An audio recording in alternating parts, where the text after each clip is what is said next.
ล่าสุดในตอนนี้หลังจากที่อาจารย์ติงลีได้ไปสำรวจได้ไปประเมินได้ไปเก็บกำข้อมูลหน้าถ้ำเมืองล่องแจ้งสดๆในมือนี้ผลสรุปออกมาว่าแบบนี้ทานผู้ชมเอ้ยอาจจะเนาะอาจจะไปต่อหรืออาจจะบ่ไปต่อเพราะคืนนี้ต้องประชุมกันด่วนว่าจะตัดสินแนวใดก็ขึ้นอยู่กับการประชุมกันคืนนี้ล่ะ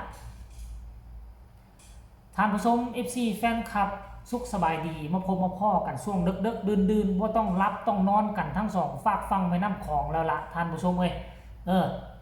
บ่ว่าจะคนไทยบ่ว่าจะคนลาวก็บ่ต้องนอนกันละ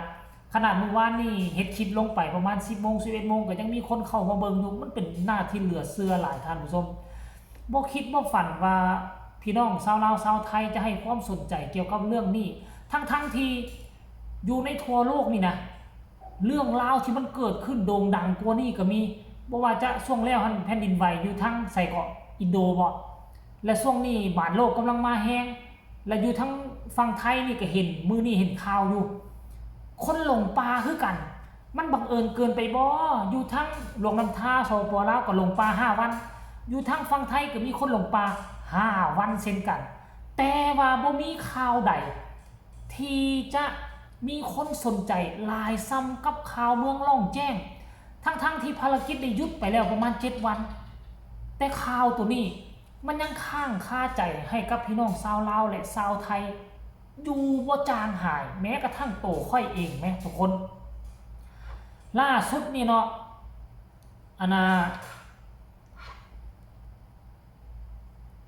ทั้งทานมานัดกันแล้วกันเนาะทุกคนทานมานัดเพิ่นได้ออกมาเคลื่อนไหวเมื่อ45 นาทีที่ผ่านไปนี่เนาะเกี่ยวกับการไปสำรวจการไปประเมินอยู่หน้าถ้ำของอาจารย์ติงลีน่ะมานัดก็ได้ออกมาโพสต์วันนี้เนาะมื้อนี้เป็นเวลา7 วันหลังจากที่มีการยุติการค้นหาและช่วยเหลือผู้ประสบภัยติดถ้ำแขวงไส้สมบูรณ์สปป.ลาวเพื่อให้เป็นไปตามแนวทางการปฏิบัติงานและการประเมินสถานการณ์ซ้ำสมาคมสายทานได้ส่งทีมงานเข้าพื้นที่ร่วมกันกับอาจารย์ติงลีเพื่อกวดสอบสภาพพื้นที่และประเมินปัจจัยความเสี่ยงและพิจารณาความเป็นไปได้หากจำเป็นต้องกลับมาเปิดปฏิบัติการอีกครั้งหนึ่งอันนี้ค่อยพยายามอ่านเด้อเพราะว่าแปลจากลาวแปลจากไทยมาเป็นลาวนะแม้จะยังคงมีความหวังและความคาดหวังต่อปาฏิหาริย์แต่จากการประเมินเห็นบอกฟังดีๆวักนี่เด้อหลังจากการประเมินแล้วนะล่าสุดพบว่าสภาพพื้นที่ยังคงมีความซับซ้อนและยากลำบากหลายขึ้นกว่าช่วงปฏิบัติการที่ผ่านมาทั้งในด้านสภาพภูมิประเทศการเข้าถึงและความปลอดภัยของเจ้าหน้าที่วรรคนี่แหละที่สำคัญที่สุด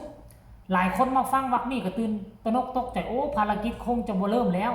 คงจะแต่ว่ายังฟังต่อไปเลยทุกคนเอ้ยเพราะฉะนั้นนี่อย่างใดก็ตามว่าสั้นทีมงานจะยังคงหารือกันกับภาคส่วนที่เกี่ยวข้องอย่างรอบคอบในค่ำคืนนี้เพื่อพิจารณาแนวทางที่เหมาะสมที่สุดต่อไปนั่นหมายความว่าค่ำคืนนี้อาจจะได้พบกับอันนี้อาจจะในบริฟันธงได้อาจจะได้พบกับบรรดาเจ้าเมืองการนำเมืองหรือว่าเจ้าแขวงอาจจะมาปรึกษาหารือก่อนที่ตัดสินใจมาทำก็ต้องได้ผ่านทั้งเมืองทั้งแขวงไหนก็ต้องได้ปรึกษาหารือกันได้ประเมินแล้วมาประเมินแล้วประเมินอีกความเสี่ยงต่างๆอีกคันว่าตัดสินใจได้ก็ได้เขาก็อนุญาตให้สนะทุกคนเลยสิ่งที่ยังบาดลึกยังคงบาดลึกหัวใจของทีมกู้ภัยของพวกเขาทุกคนคือภาพของชายชราคนหนึ่งที่ยังคงเฝ้ามองปากถ้ำด้วยความหวังโอ้มหอดวักมีน้ำตาสิไหลเบิ่งแนมเบิ่งสายตาคนแม่มันเป็นจุด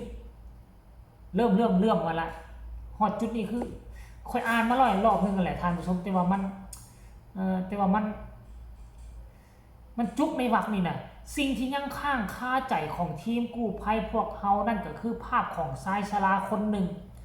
ที่ยังคงเฝ้ามองปากถ้ำด้วยความหวังแม้เวลาจะผ่านไปแล้วหลายวันก็ตาม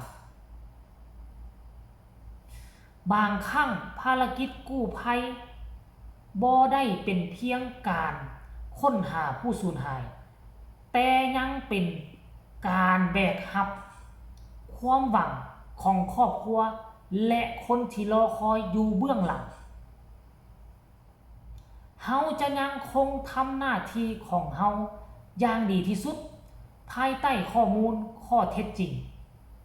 และความปลอดภัยของทุกฝ่ายครับแล้วก็พร้อมลงรูปน่าจะเป็นรูปอาจารย์ติงลีหันหลังให้กับหมู่บ้านหันหน้าเข้าไปหาถ้ำเหมือนในใจกำลังสื่อถึงบางอย่างหรือในใจกำลังคิดอีกอย่างบางอย่างกำลังคิดและวิเคราะห์กำลังจะตัดสินใจอีกอย่างบางอย่างตามที่ค่อยเบิ่งรูปทรงท่าทางการดื่มของอาจารย์ติงลีแล้วคือน่าจะ50-50ว่าจะดำเนินตามต่อหรือจะพอแค่นี้ก่อนแต่ว่าอย่างไรก็ตามท่านผู้ชมก็ต้องขึ้นกับการประชุมร่วมกันในค่ำคืนนี่แหละเพราะว่าได้ไปเห็นกับตาแล้วความยุ่งยากนี่มันยากกว่าตอนก่อนจะถอนทัพก่อนจะถอนทีมออกมันยากกว่านั่นหมายความว่าเกือบคูณ2น้ำนี่ล้นมาเต็มผากถ้ำละทั้งด้านเทิงนี่ก็ไหลลงติ๊กๆละขั้นกรณีว่าดูดน้ำออกเพอน้ำที่มันค่ำมังหินไว้อาจจะสุดลงได้น้ำแห้งปุ๊บสุดลงได้พอเวลาน้ำขึ้นจุมังหินถ้ำไว้น่ะน้ำมันจะคอยไปซึมกัดกอนกินดินที่มันอุ้มมังหินไว้มันจะซึมเข้าไปกัดกินเวลาเขาดูดน้ำออกปุ๊บกระทันหันดินที่มันบ่แน่นมันเปื่อยแล้วนะดินมันซุยแล้วนะมันจะเฮ็ดให้หินคลุบลงตันทางอีกตื่มมันจะเป็นแบบนี้ได้เพราะฉะนั้นเขาเบิ่งแล้วเบิ่งอีกวิเคราะห์แล้ววิเคราะห์อีกเบิ่งหลายแง่หลายมุมหลายทางค่อยเชื่อมั่นอาจารย์ติงลีและก็ทีมงานกู้ภัยไทยอยู่แล้วเขาเจ้ามีแนวคิดมีวิเคราะห์มีทีมงานเขาครบทีมไหมเขามาได้เขาเฮ็ดได้และค่อยก็เชื่อว่าเฮาจะได้ยินข่าวดีในมืออื่นนี่เนาะขอให้มันเป็นข่าวดีแต่ว่าก็ปล่อยเวลาให้กับเจ้ามือนี่พากันประชุมตัดสินปัญหาว่าสิเอาแนวใดดีก็ขอให้มันเป็นข่าวดีเพราะว่าสงสารชายชราแล้วก็กับ2ครอบครัวนั่นครอบครัวนึงกับเมียกำลังท้องครอบครัวนึงกับลูก2คนคนนึงกับหากระย่างได้คนนึงกับย่างบ่เป็นเทื่อลองมาคิดใส่เป็นครอบครัวของพวกเฮาสิเป็นแนวใดแต่ว่าบนพื้นฐานความเป็นจริงนะคันถ้าทีมกู้ภัยบอกว่าเฮ็ดบ่ได้เทื่อ